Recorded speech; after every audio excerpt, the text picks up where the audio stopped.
بسم الله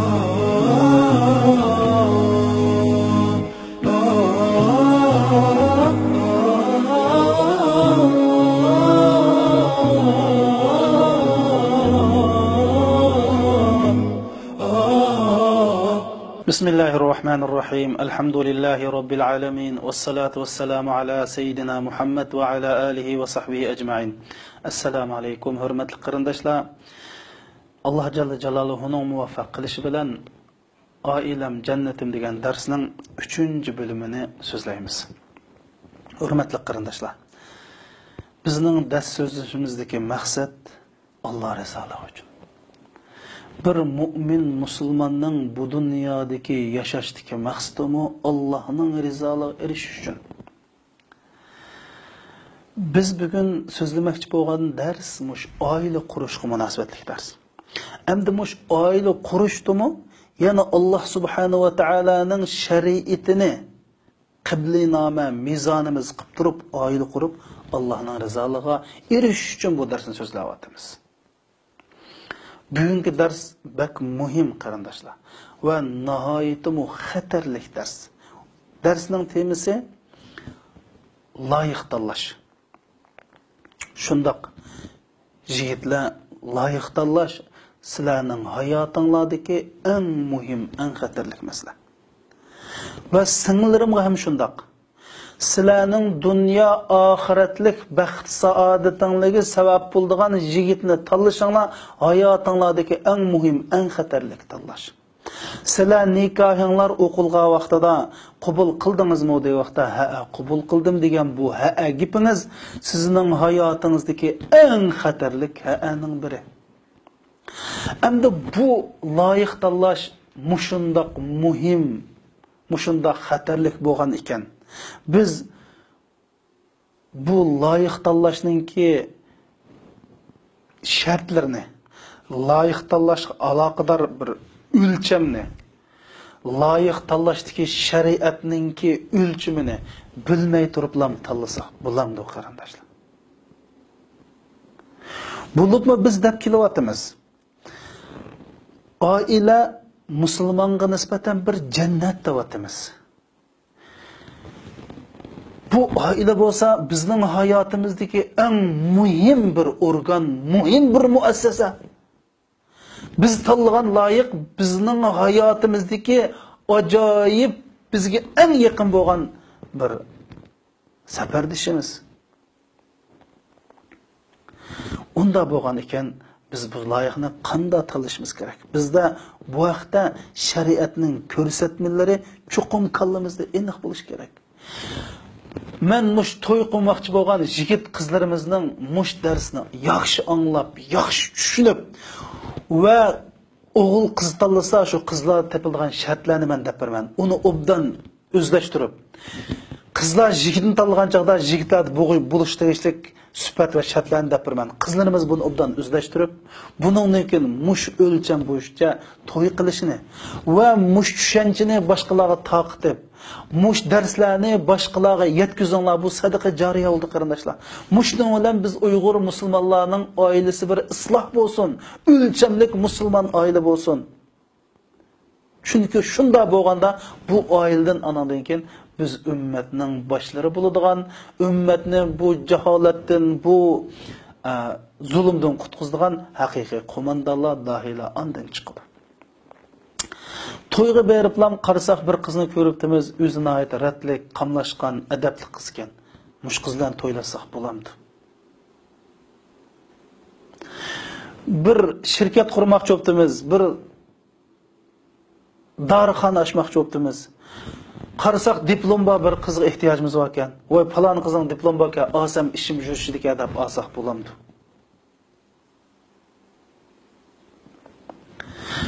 Bir adam bakan nəhayət bilimlik, ölüma, ziyalı adamken, öz əxlaqlıq, yaxşı adamken, dadısı yaxşı deyib şu adamdan qızını alsaq bulamdı. Doğru, biz ağan qızının dadısı yaxşı bolsa, bilimlik bolsa, nəhayət bu isil iş. Lakin qızını biz alsaq bulamdı. Biz qızıyla yaşayımız mı bu ailede, ya ki dadısı ilə mi? Bir adam voy siz o'zlari qori Qur'on, isil o'qigan katta ziyoli diplomlari, palon oliy maktabda o'qigan odam kelma qizimni sizga hadiya beray desa, shu qizlarda biz degan shartlar tepilmismi? Gop keldi ya ajab xudoyim bekag'il badi obda adamkan, obdalla badi meni hurmatlab berganka olay deb olsak bo'lamdi.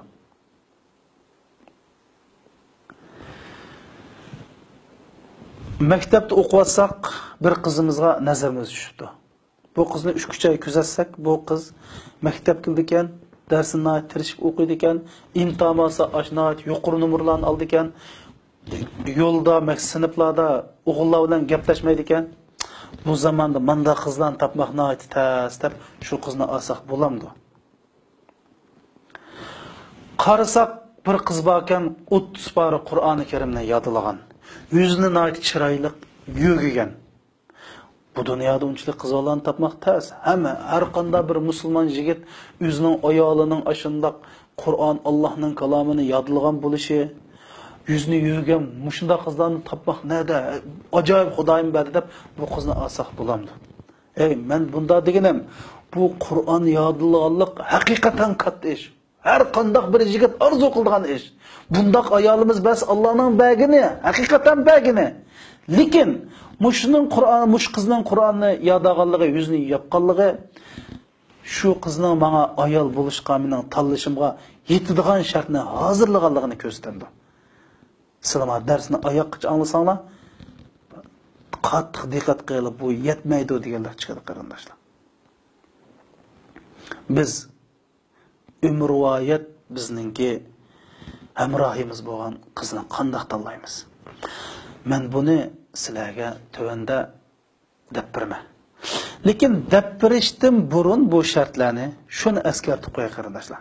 Mayli qiz bo'ling, mayli yigit bo'ling, bu tanlagan hamrohingiz sizning dunyo oxiratlik baxt saodatingizga bevosita ta'sir ko'rsatadi.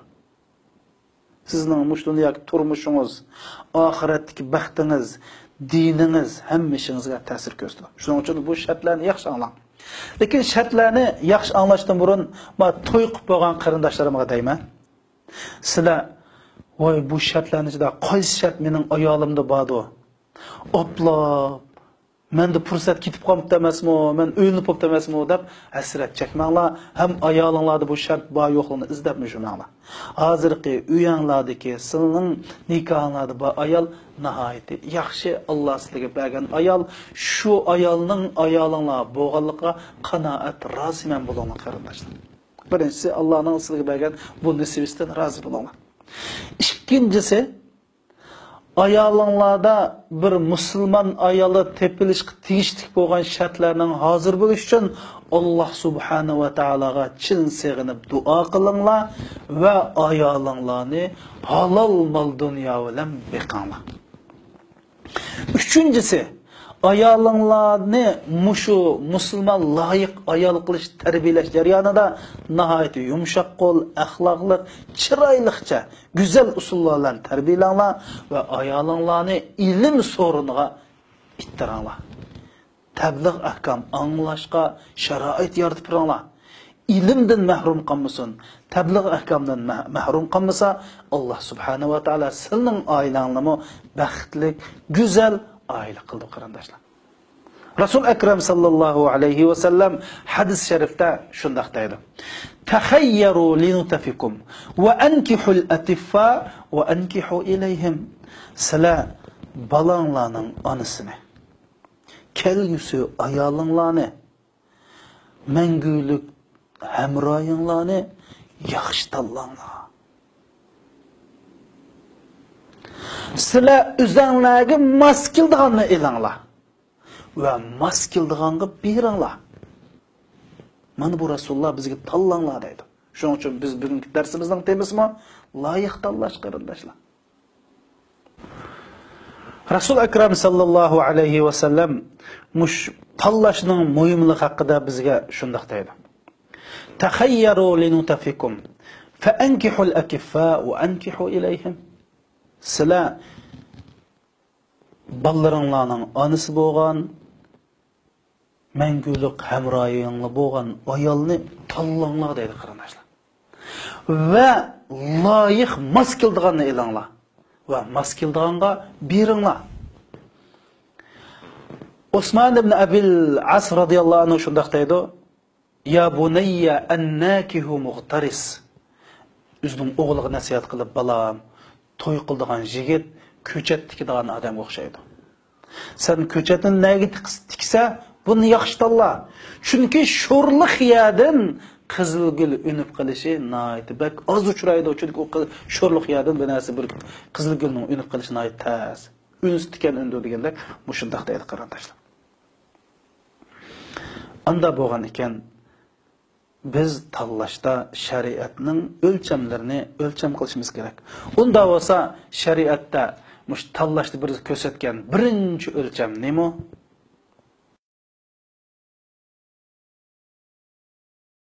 Birinchi o'lcham bo'lsa musulmon bo'lish kerak qarindoshlar. Ya'ni musulmon degan nima? Musulmon degan aqllisi 5 farzni ado qilish kerak. Shahodat kelimasini deyishi, namoz o'qishi, zakat berishi, haj qilishi, ro'za tutish kerak. Bu bir kofirlik doirasidan musulmonlik doirasiga kirgizgan eng aqlli shartlar bu. Endi musulmon deyil, nima uchun musulmon bo'lish kerak? Bu musulmon bo'lishning sizning baxt soatingizga nima munosabati bor degan chog'da musulmon demak bu odam oila qursa, oilasida mukammal bir oil nizomnomasi var. Bu nizomnomani Allah, insan yaratgan Allah bükitmegen nizomnoma. Bu nizomnomi bo'yicha oila boshqardi. O'zining xolig'incha açıq qaz, açıq, tatlı qaz, tatlı, dadistan qağan qoid nizam emas, Allah'ın qoid nizamınca aile başqurdu. Bunun bir qimmat qarashi bor. Bunun aile başqurusida qizil shiziq, yeshil shiziq bor. Bu o'zining mas'uliyatini biladi. Aile ko'ra, ayoli ko'ra mas'uliyatini biladi. Shariatning ayollarni ne kadar hurmatlaydiganligini biladi. Shuningga bu musulmonni tanlang demak shariatda. Çünkü Müslümanlar tanısanız sizni xorlamaydı, sizga zulm qilmaydi, mas'uliyatsizlik qilmaydi, sizni xolis uy tutib, xolis qo'yib etmaydi, farzandlik bo'lsangiz bolangizni mas'uliyatini biladi. Hatto ajrashqandimi siz bilan shariatning nuqtasi bo'yicha zulm qilmagan asosli ajrashdi, hatto ajrashgan taqdirdami. Shuning uchun chuqur musulmon bo'lish kerak deydi.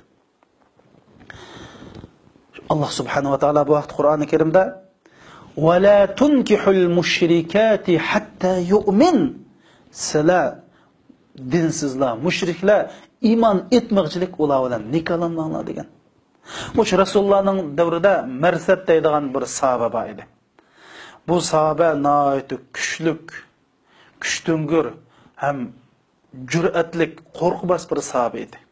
Bu sahaba Madinaga hijrat qilgandan keyin davomliq Makkaga xufyan holatda berib, shu yerdagi ojiz miskin hijrat qilmagan musulmonlarni Makkadan qochirib Madinaga aklatdi.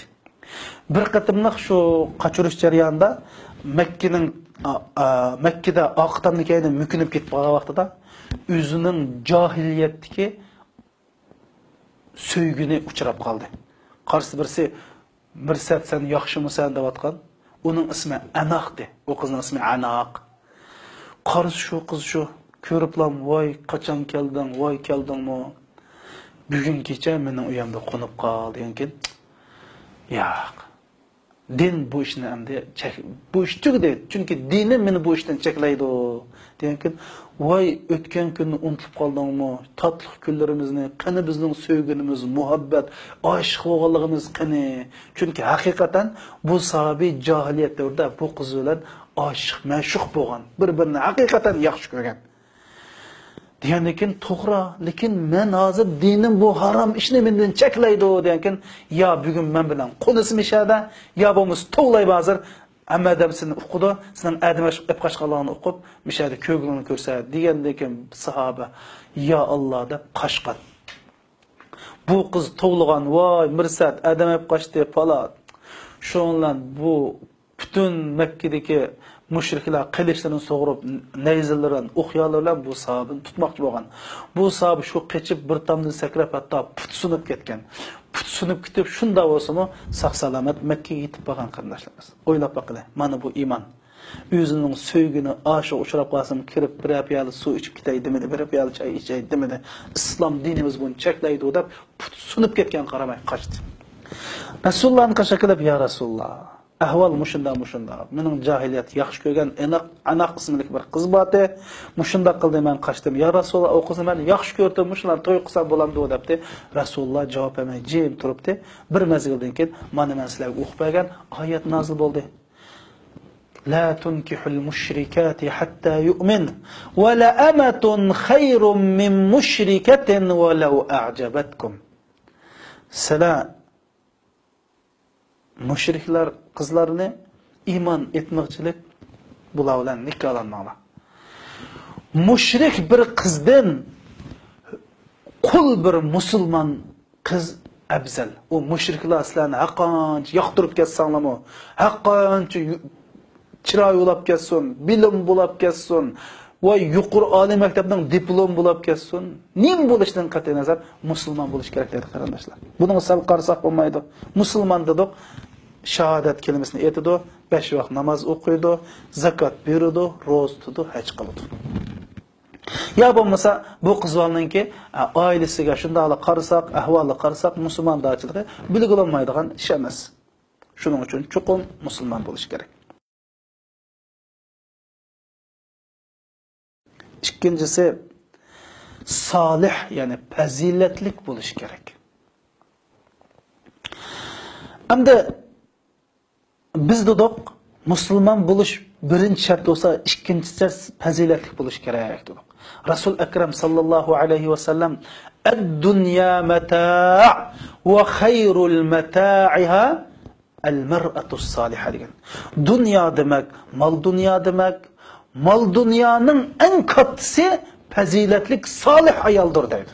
Yani demek Allah subhanahu ve taala sen bir salih ayala nisip etsa deydi. Sen salih ayalını tallap alsan, senin şirketlerinden, mal dünyadan, bankadaki pullarından, igiz binalarından, kıymet markalık maşinlarından hemmisinden salih ayal yaxşı deydi. Hayru meta'iha mer'atus salihah. Bütün dünyanın en yaxşısı salih ayal deydi qarindoshlar. Rasul Ekrem sallallahu aleyhi ve sellem hadis-i şerifte şundaq deydi: "Mastafadal mu'min ba'da taqvallah hayran min zawjatin salihah" deydi. Müslüman yigitning deydi, bir musulmonning mush taqvolikdan keyin erishgan, paydagan eng no'chinasi bo'lsa, salih, fazilatli ayol deydi qarindoshlar. Man Rasulullah bizga bu faziletlik ayolning qanday o'dag'lan deb berdi. Faziletlik ayol 5 vaqt namozini joyida o'qiydigan yoki davomli yuzini yo'gaydigan unda demadi qarindoshlar. Faziletlik ayolni Rasulullah nima deydi u desa, birinchisi in amaraha ata'athu deydi. Faziletlik ayolning birinchi sifati, ya'ni faziletlik ayol deyishga arziydigan shunga tegishli qiz deb bilan birinchi sifat agar yo'ldoshi shu ayolni shariatninki doirasida Qur'on hadis xilop kelmaydigan bir ish bo'lsa itoat qildi deydi. Chunki bir oilada cho'qim bir boshqaruvchi bo'lish kerak. Boshqalar buning itoat qilish kerak. Anda bo'lmaydi ekan, mayli bu shirkat bo'lsin, hatto davlatdami fuqarolari boshliqqa itoat qilmasa, davlat vayron bo'ldi qarindoshlar. Shu itoat qilish bu yerda bir xil u ayolning o'rnining tuvanligini ko'rsatmaydi. Belki şu ailenin inaklık, baxtlik ötüş için çokum bir itaat buluş gerek. Çünkü bir gepağı bir tağda iki yol var sığmaydı o da. Çokum her ayal şeriatının ki dairesinde çokum er itaat kılış gerek. İkincisi ve in nazara ileyha serrethu deydi. Eğer er şu ayala karısa ayalı qarğanlıqdan erde bir xoşallık buludu deydi. Yani bu ayal qarısa pakiz. Ağızdan ses qıpıraq kelmeydi, bedenden ses qıpıraq kelmeydi, çaşları alvan salvan emas, kiyimleri alvan salvan emas, üzüm tüzep yürüdü deydi. Nurgun kızlarımız var. Şunda ballık olğandakilan bala, kala, öy deplam üzüm taşıdı dağın. Çünkü ayal şunun dinimizde ayallar ir üçün yasansam sevap buldu degan şu kardeşler. Resulullah faziletli ayal iri karısa bir hoşal boğdek alette buludu deydi. Özü pakiz, retlik, tutkan üy pakiz, kazan beş pakiz, juğan kirleri pakiz. Yani karısa şunda pakiz, karısı şunda hoşallık başladı. Üçüncüsü deydi. Üçüncüsü ve in aqsama aleyha abarrathu deydi. Yani o ayalga palanı için çukum kılışın gerek, ben kasam kıldım bu iş ne dese, o ayal bu adamın kasamını buzuşuk sebep olmaydı deydi. Yani demek bir işini çukum kılışın talep kıptı er. Şu iş eğer şeriatının sırtıda olmasa, şeriat xilaf olmasa, ayal kişi muşunu kısa bu faziletlik ayal deydi arkadaşlar. Yani sınırlarımız faziletlik ayal buluş için, erlerimizin tallışı objektif buluş için üzdümüşünü yitildiği gerek. Dördüncüsü, eğer bu er sefer kıp kesse, bu ayal şu yüzünü saklaşta, şu erinin mal mülkünü saklaşta ve şu erge sefer kılış jarayan nasihat kılışta nait samimi ayal deydi. Yani nait samimi. Senin mal mülkünge samimi. Seninki hak hukukunga samimi.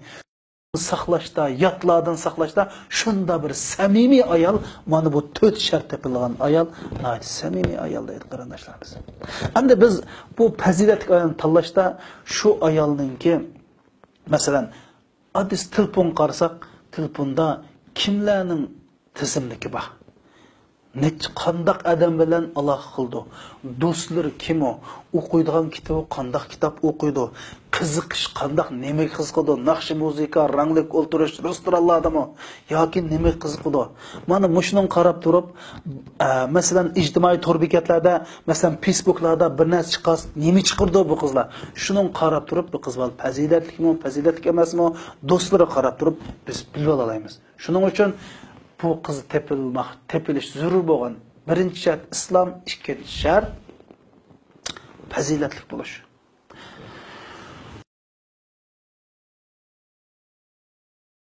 Biz almoqchi bo'lgan qiz sapoliq bo'lish kerak. Biz tanlamoqchi bo'lgan qizda tepilish zarur bo'lgan yana bir shart bo'lsa, sapoliq bo'lish kerak qarindoshlar. Sapoliq qizlarni olsak, bizni nurg'un ishlarda xotirjam qildi.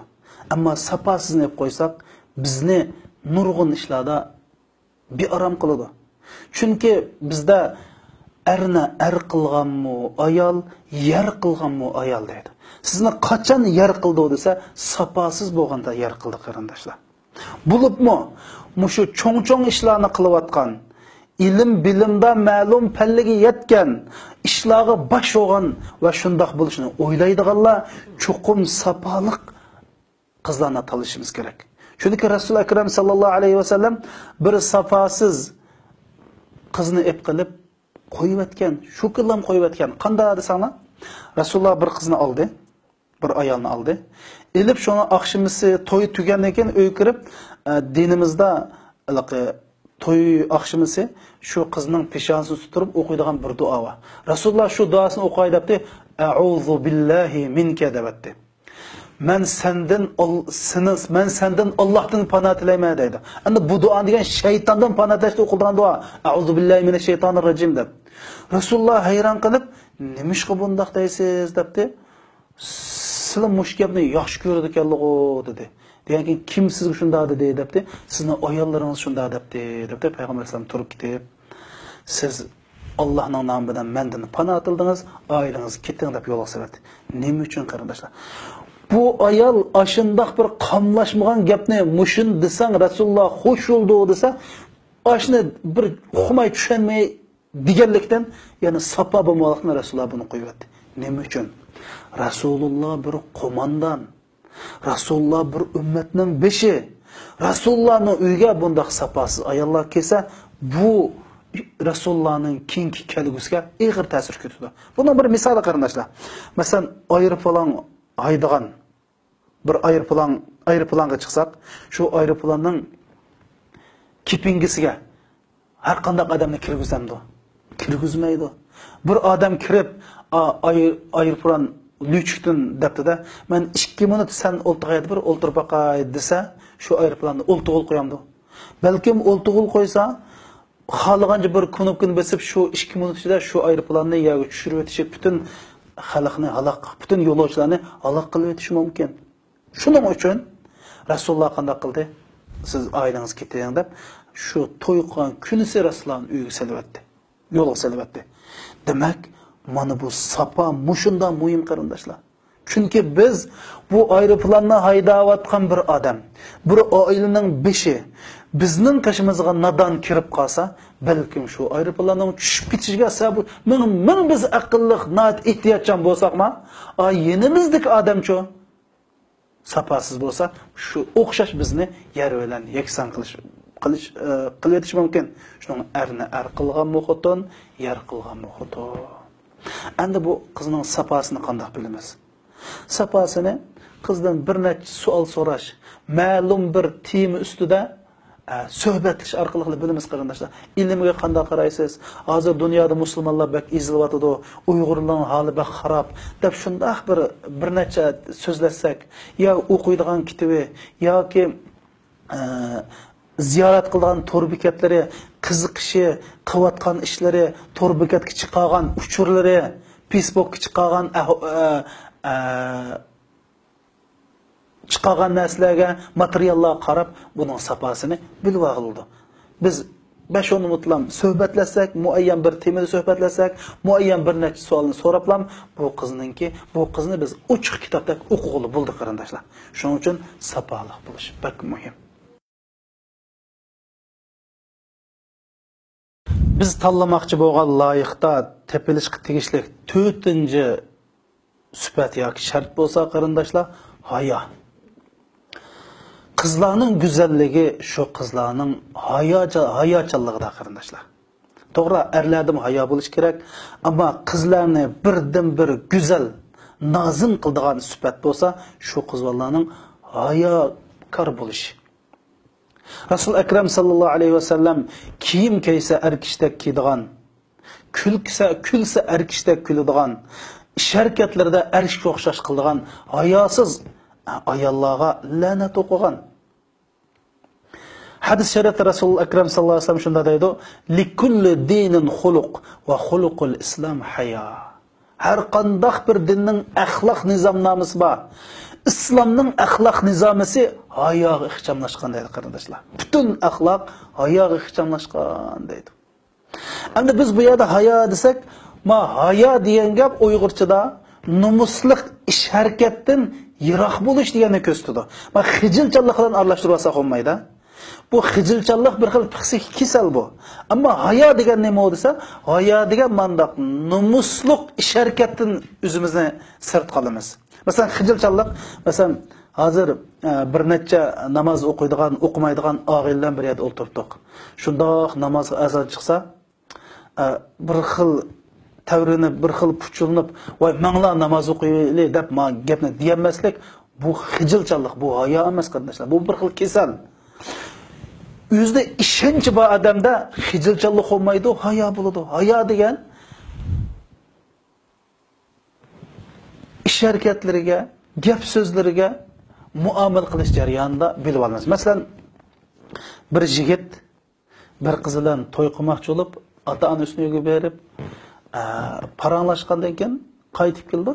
Yana bir qatam mush qizlar bilan bir ko'rishib, paranglish niyatida u uyga telefon oldi. Telefon olgandan keyin u qizni dadisi aks ko'tirdi, telefonni aks elib, "Men uyga berib shu bir paranglashib kelay, to'yaq degan" desa, dadamni deb baqay dedi. Shundan dadasi ma'qul deydi, u aksim ma'qul deydi. Degan keyin u qiz kendidan telefonni oliblam, "Rost to'y qildirashingiz bo'lsa, keling uyga bo'lmasa kelib yurmang" deydi. Shundan mendan maslahat so'raydi. Mushunda ahvolda men qanday qilay degan men dedim, "Ammo bu qizni." Chunki bu qizda hayo yo'q. Qanday hayo yo'q?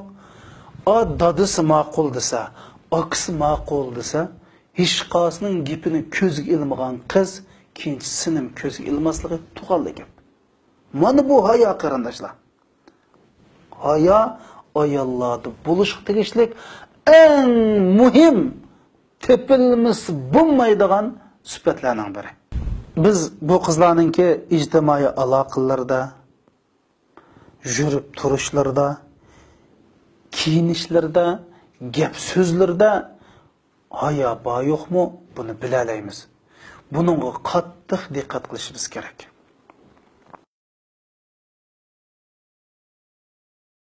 Beshinchi tepilishga tegishli suhbat bo'lsa, bu qiz eriga itoatchan bo'lish. Men dedim, itoatchanlik qarg'ulash emas, neymini qisma qo'llaydigan. Itoatchanlik shariat doirasida, Qur'onga zid emas, hadisga zid emas.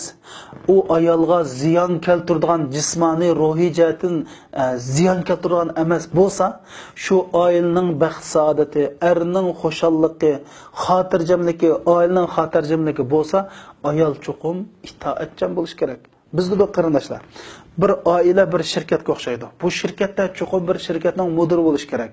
Oila bir davlatga o'xshaydi. Davlatning chuqum bir raisi bo'lish kerak.